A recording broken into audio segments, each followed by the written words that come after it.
Hey guys, welcome to today's lesson. We are now switching from line plots to coordinate grids. Some of what we've learned with our line plots is going to help you with coordinate grids. For example, how to label your number lines. So we're going to go ahead and get started.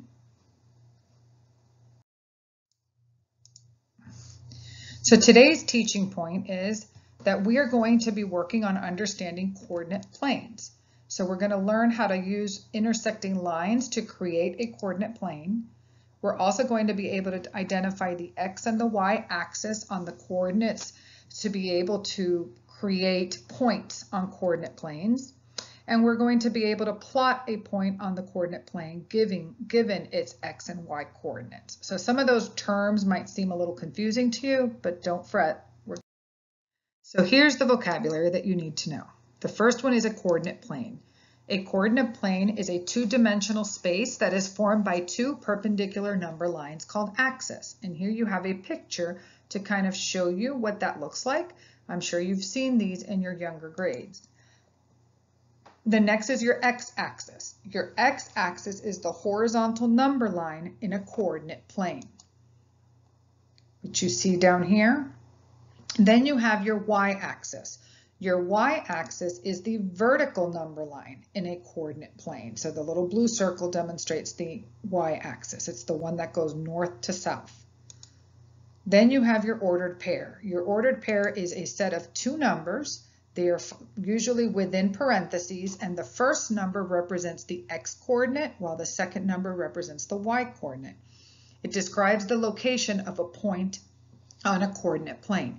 So if you see the picture has a green circle around the point for the coordinate ordered pair 3, 4. The x-coordinate is going to be found on the x-axis. This is the first number in an ordered pair. It tells the point's horizontal distance from the origin. So if you look at your green circle and it has the number 3 first, that's why I circled in red the number 3 on the x-axis, because it represents the 3 is from the x-coordinate.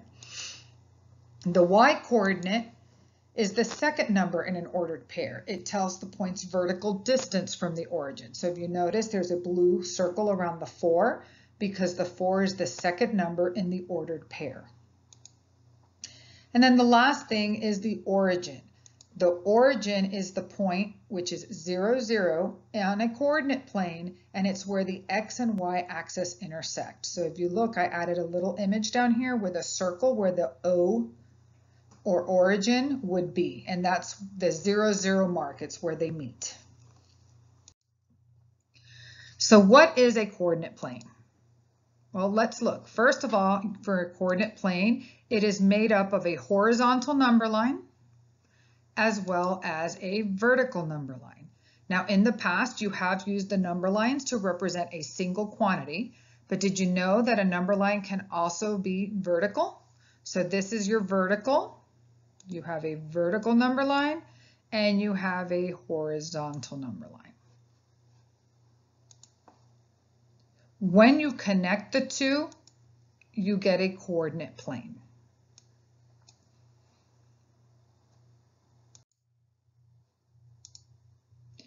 So now that we have our coordinate plane, I want to make you understand or help you to understand that when those two lines connect, you heard the word perpendicular earlier.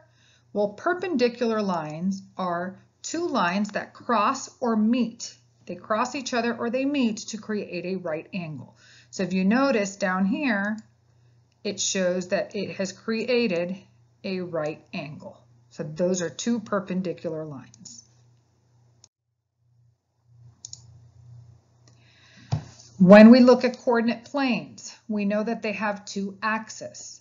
I want you to take your finger and I want you to move it along the numbers at the bottom of the coordinate plane. So I want you to move them along this line, right over here.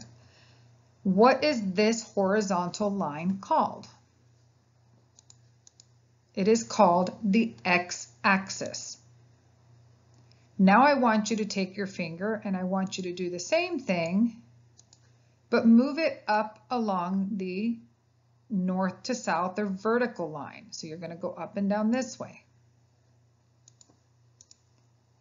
Now, what is the vertical line on a coordinate plane called? It is called the y-axis.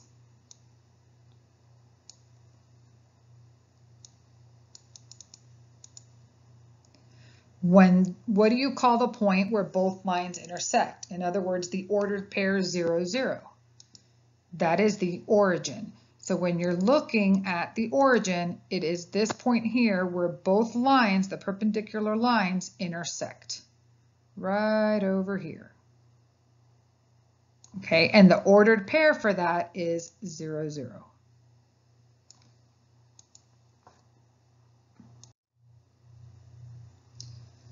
So before you can create coordinate planes, you need to understand that you need to be able to divide number lines to determine how many parts to divide them into.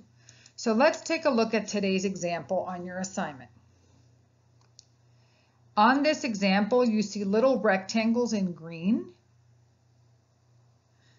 These little rectangles are separated from 0 to 1 and how many compartments? So what we see is that it's 1, 2, 3, 4. So between the two whole numbers, the 0 and the first whole number, which is 1, there are 4 equal parts. That means that we should have 4 equal parts between each whole number. When we create our numbers at the bottom of the number line, we're going to create them in fourths. So if you notice, it has 1/4, 2/4, 3/4, and 4/4. I want you to notice that instead of starting again with 1/4, it continues with 5/4, 6/4, 7/4, and 8/4. So you need to understand that 5/4 is the same as saying 1 1/4. So we have our one whole number plus 1/4 of an extra piece. 6/4 would be the same as saying 1 2/4 or 1 1/2. 7/4 would be the same as saying 7/4 is equal to 1 3/4. And 8/4 is the same as saying 2. So if you notice, on the top of 8/4, we have the whole number 2. So now I want you to try it. I want you to go ahead and take out your journal and pause the video, and I want you to draw the number line that is on our slide. Draw that number line into your journal. Be very careful to pay attention to every single line that is dividing in this particular line plot, okay? Ask yourself, how many parts is this number line divided by? And how would you label them? Go ahead and pause the video now.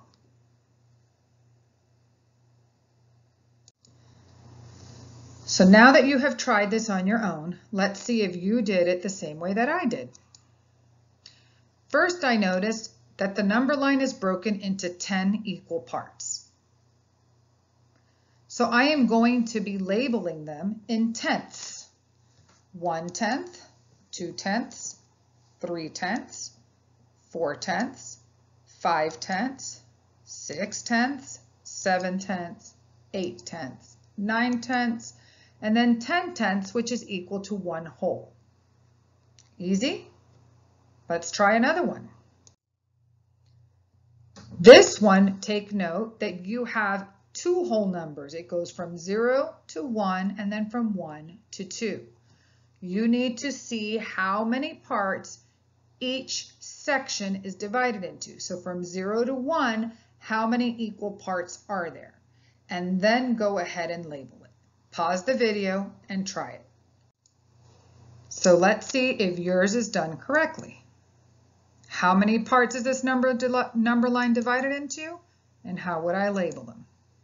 Well, I noticed that from 0 to 1, it is divided into 5 parts. So I'm going to label it in fifths. 1/5, 2/5, 3/5, 4/5, and then 5/5 is equal to 1 whole. And then I'm going to continue. 6/5, 7/5, 8/5, 9/5, and then 10/5. And 10/5 is equal to 2 wholes. So just like in the number line from the previous page, 6/5 is the same as saying 1 and 1/5. 7/5 is the same as saying 1 and 2/5. 8/5 is the same as saying 1 and 3/5. 9/5 is the same as saying 1 and 4/5. And then 10 is the same as saying 2. Okay, let's look at the coordinate grid on this page. There are 2 points on the x-axis.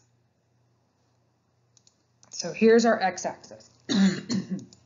Here's your y-axis. The 2 points are point A and point B. So I want you to look at these 2 points and see if you can determine which point has a greater value, which one is at a greater number or a greater value. Stop and think about it. If you said point B, then you would be correct. Point B is greater than point A because the further away you are from the origin, the greater the value of the number. So if you notice, your origin is, remember, where the zeros meet. So the further I move to the east, or the further away I move from the origin on the x-axis, the greater my numbers become. The further away I move from the origin on my y-axis, the further north I go, the bigger that my numbers become as well. This is something that we tend to use in real life, real world, would be on maps. Maps are created based on a coordinate plane system or coordinate grid system. So now that we've gone over the mini lesson and we've gone over some of the types of examples of problems you will see on your classwork for today, go ahead and start on the work. If you have any questions, you can send an email to either myself or to Mr. Yeager. So if you want to pause the video to write down our email addresses, you can do that. Shoot either one of us an email or send it to both of us at the same time, and one of the 2 of us will be sure to reach back out to you. Have fun.